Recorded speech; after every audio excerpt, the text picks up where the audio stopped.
वास्तविक पाहिलं तर शैक्षणिक गुणवत्तेबरोबर तुमच्या कौशल्याचं सुद्धा महत्व तुमच्या जीवनामध्ये प्रचंड असतं. आणि जर आपण शाळेतल्या गुणांच्याकडे पाहत आपल्या व्यक्तिमत्वाला ते जोडायला लागलो तर बऱ्याचदा ती गणितं चुकतात. वास्तविक तुम्हाला शाळेमध्ये किती मार्क आहेत, तुम्हाला तुमच्या गुणपत्रिकेवर तुम्हाला किती टक्के पडलेत, यावर तुम्ही किती मोठे आहात, तुम्ही किती हुशार आहात हे अजिबात कळत नसतं. तुमच्या जगण्यामध्ये, तुमच्या वागण्यामध्ये, तुमच्या आचरणामध्ये, तुमच्या विचारांमध्ये असलेली प्रगल्भता, असलेला विचार, असलेली स्वप्न, या सगळ्या गोष्टींवरून तुम्ही मोठे होत असता किंवा तुम्ही हुशार ठरत असता. राज्याचे उपमुख्यमंत्री स्वर्गीय अजितदादा पवार यांच्या बाबतीत सुद्धा असंच होतं. अजितदादा हे अतिशय हुशार आणि बुद्धिमान असे राजकारणातले नेते होते.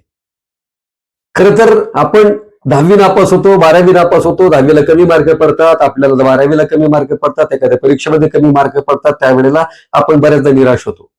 परंतु ज्येष्ठ पत्रकार विजय सोरमारे सर यांनी अजितदादांची राजकारणापलीकडचे दादा अशी एक मुलाखत घेतली होती. आणि या मुलाखतीमध्ये दादांना ज्या शिक्षणाबद्दल प्रश्न विचारला चोरमारे सरांनी, त्यावेळेला अजितदादांनी सांगितलं की मी 10वी नापास होतो आणि 10वी नापास झाल्यानंतर पुन्हा मी ती 10वी दुसऱ्या वेळेला काढली आणि 10वी उत्तीर्ण झालो.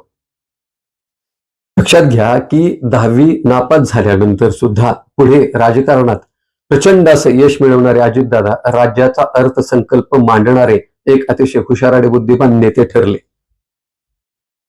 तुमच्या शाळेमध्ये तुम्हाला किती मार्क आहेत, तुम्हाला तुमच्या अभ्यासामध्ये तुमची प्रगती किती आहे हे महत्वाचे आहेच, नाही असं नाही. मात्र त्याच सोबतच तुमच्या अंगात असलेले कौशल्य, तुमच्या अंगात असलेले इतर गुण हे किती महत्वाचे आहेत आणि ते तुमच्याकडे दुर्लक्षित राहायला नको याबद्दल सुद्धा तुम्ही काळजी घ्यायला हवी असते.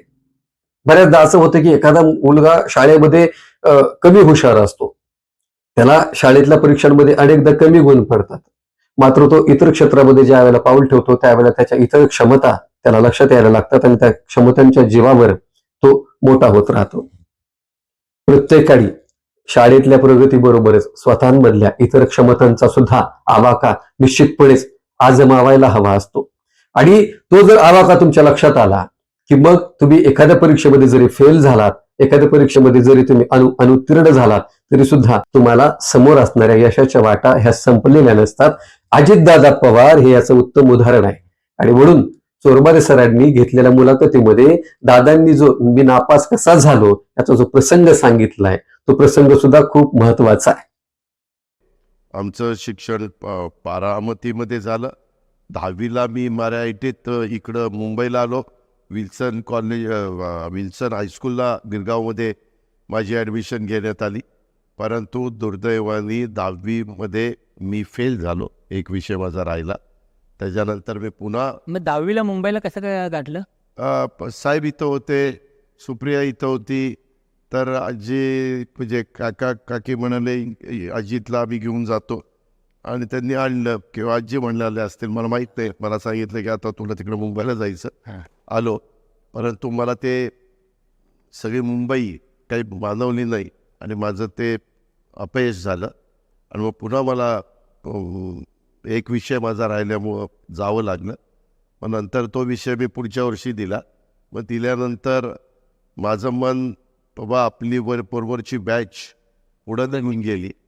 मग काय करायचं, तर मग मी कोल्हापूरला शहाजी कॉलेजला ॲडमिशन घेतली आणि मग मी कोल्हापूरला तिकडे गेलो. म्हणजे दादांनी हे त्यांच्याच तोंडून सांगितलेले चोरमारे सरांच्या मुलाखतीतलं हा प्रसंग आहे. दादांनी स्वतः सांगितलेल्या या मुलाखतीतला हा किस्सा आहे.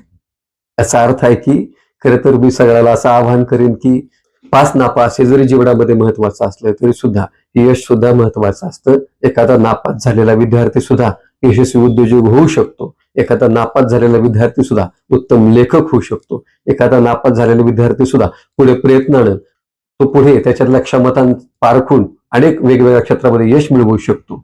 आणि या सगळ्या गोष्टी तुम्हाला खरं कळायला, या सगळ्या गोष्टींची जाणीव तुम्ही तुमच्या मनातून कधी सुद्धा लयाला जाऊन देऊ नये एवढीच इच्छा आहे. धन्यवाद.